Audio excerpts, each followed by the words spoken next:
I've got a call to make. You can sit on my lap. Can I start by taking your name, please? That's me. My name's Damien, and I'm on the phone to Vanguard. The purpose of the call, I just wanted to ask some questions about your managed ISA, if that was okay. Turns out it was okay. And we spoke about their newish managed ISA service, which promises to manage everything for you in a tax-efficient stocks and shares ISA. So you get the peace of mind and tax-free returns in one package. The lovely lady on the phone kindly answered my questions. I mean, she was lovely, but at the end, I must admit, I was probably more confused than when I started. I just don't get it. So I made another call. Hello, mate. Hello. This is Tom. You know who I am? He's a guitar player and award-winning 212 representing financial advisor and an all-round top guy. I know this because I put him through the most British of tests of character. I got absolutely steaming with him once on a night out. I wanted his take on all of this because as an advisor, this managed investment piece is very much his world. Today I want to go through this managed ISA offering because regardless of if you're interested in this service or not, it's a step in a direction for Vanguard as a brand that I think is worth discussing. So what is it? Let us do the hard work. With our managed ISA, we'll match you with investments that fit your attitude to risk, and then we manage them every step of the way. It's aimed at individuals that want to grow their wealth. I'd hate to state the obvious and say anyone investing is looking to grow their wealth. But anyway, in a nutshell, the service is as follows. Instead of you picking your investments on the Vanguard platform, this service promises to help you identify your risk tolerance and then give you a portfolio of investments, which is then managed by experts on a monthly basis. And you also have access to a so-called team of investment experts. That's this number I called here. My name's Damien. I think there's a clear distinction here between access to a financial advisor like Tom, Hello. and then these investment experts, as Vanguard call it.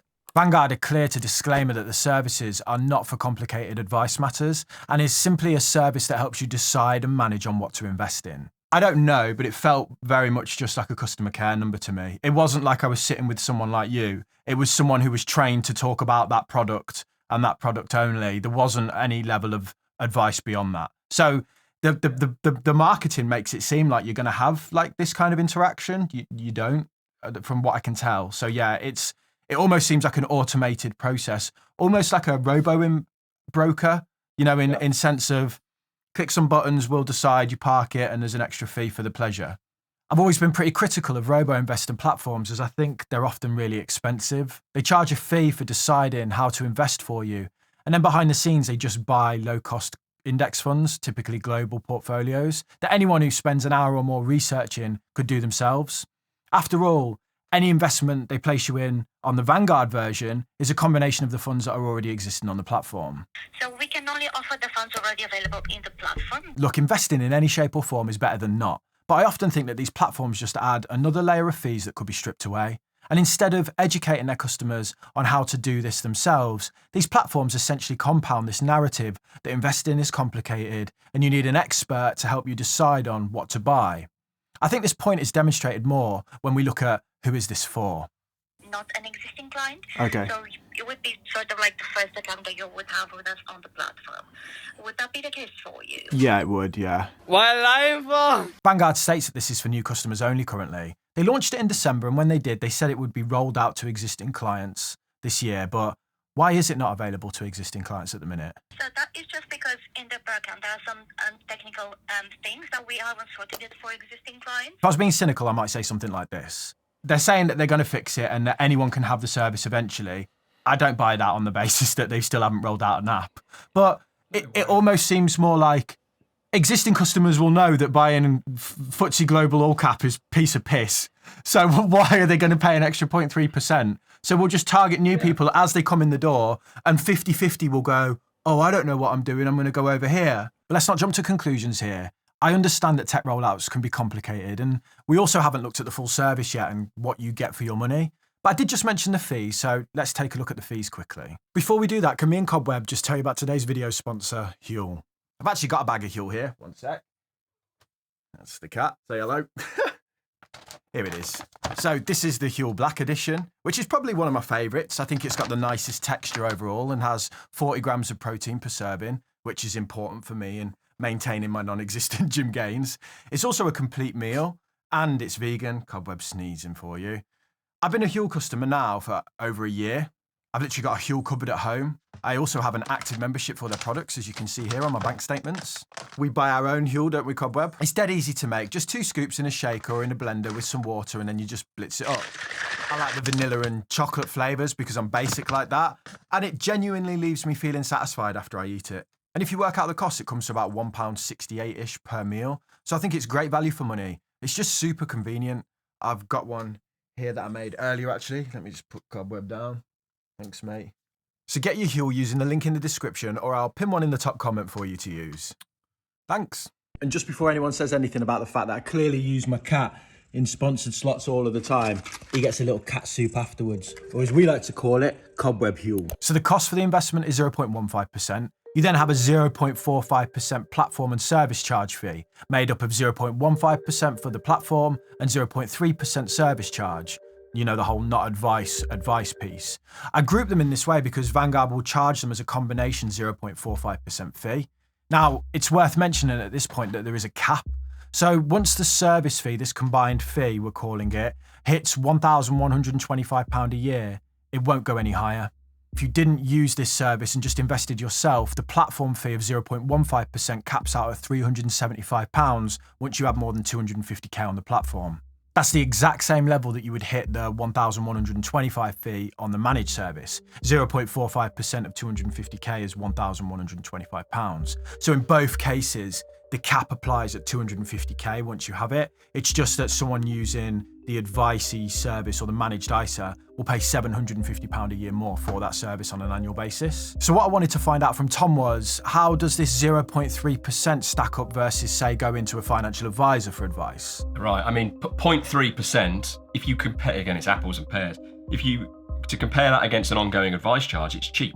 Ongoing advice will cost, depending on the level of service, somewhere between, in my experience, 0.5% a year up to maybe 1% a year, depending on the level of involvement you've got. So 0.3 seems cheap when you compare it against that. So compared to walking into a financial advisor's office and asking them to pick your investments, this is a cheaper service. So if that's what you're after, then that needs to be considered. But also, we do need to acknowledge that with a financial advisor's fee, you're getting ongoing advice directly from that financial advisor on all manner of finance-related topics: insurance, estate planning, retirement.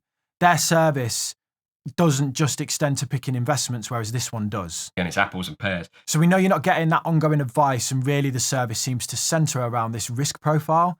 What the is a risk profile? It's part and parcel of any advice process. Any advisor up and down the country will have a conversation with a client about risk. I mean, for me, I have 5 different categories of risk, right? So every single client that I look after any kind of money for is in one of those 5 risk categories. And it's that risk category that then dictates what goes into the portfolio. And interestingly, you'll see across the board, 5 risk categories tends to be pretty universal across the board. So there'll be 5 in total.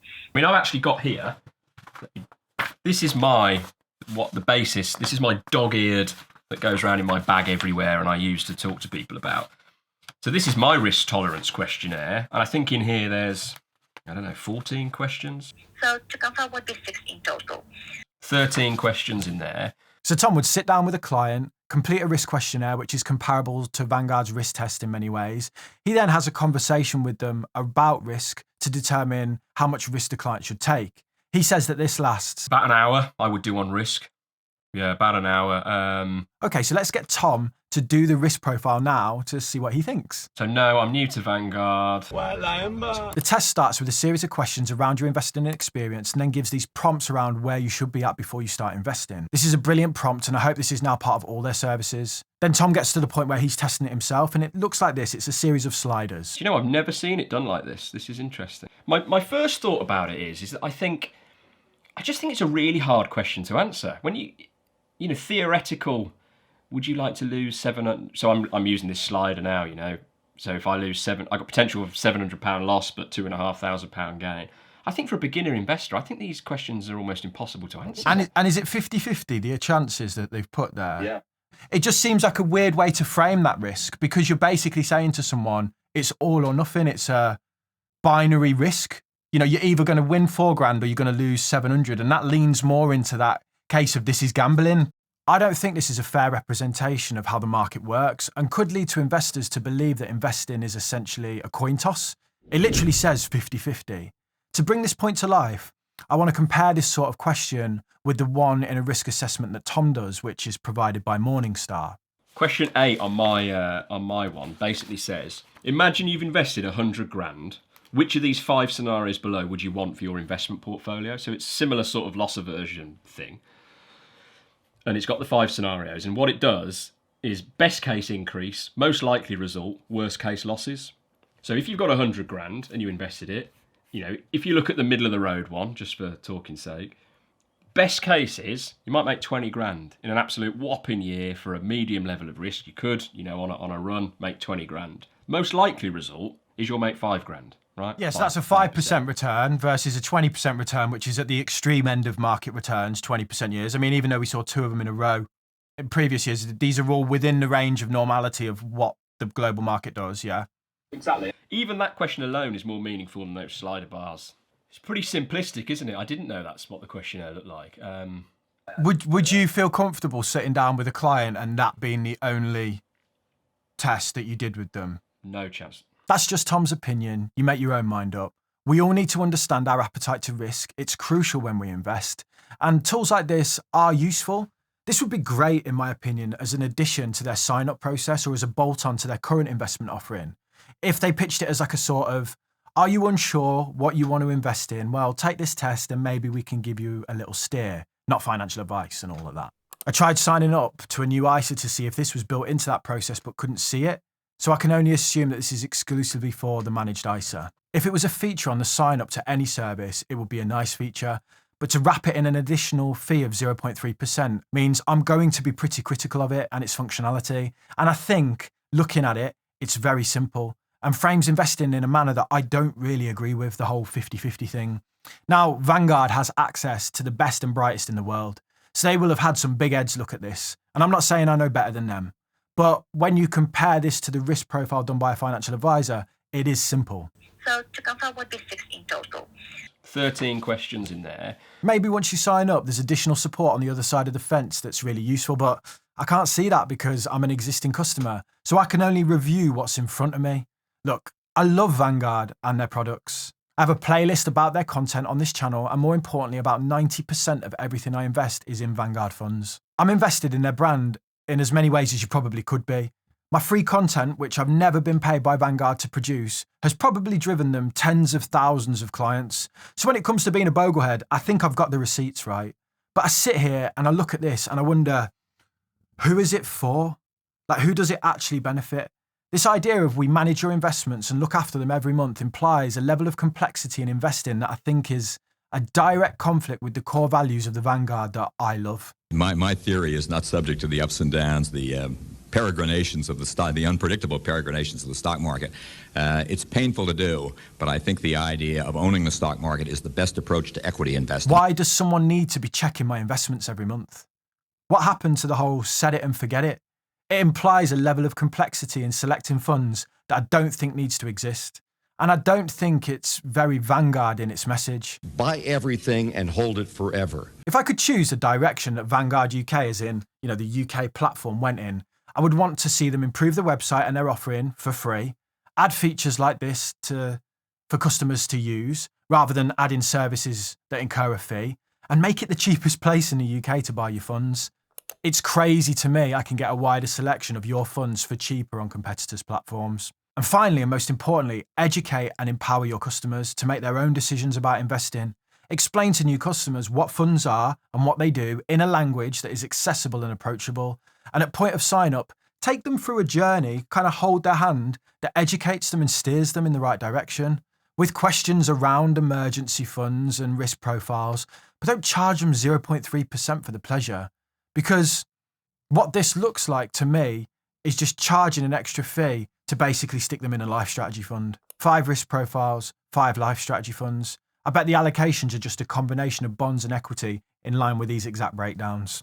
I think your typical Vanguard investor doesn't want advice really. They want cheap and simple, demonstrated by the fact that Vanguard opened up an advice service comparable to what Tom does. Hello. And then they closed it down. One can only assume because it wasn't popular enough to justify the cost. Existing Vanguard customers know how easy it is to buy an index and hold it, so likely don't see a point in getting advice just to do that. Now, in Vanguard's defense, they're not ramming this down people's throats. It's right at the bottom of the page here and looks more like an afterthought than a main event. But still, we all know that people will see this, especially new investors, and they will sign up because in their heads, investing is this big scary world and they need professionals who charge loads of fees to help them decide what to invest in. For me, that message just feels like the complete opposite of why Jack Bogle founded Vanguard. I don't know anybody who has ever been successful in timing the market. I don't even know anybody who knows anybody who has ever been successful in timing the market.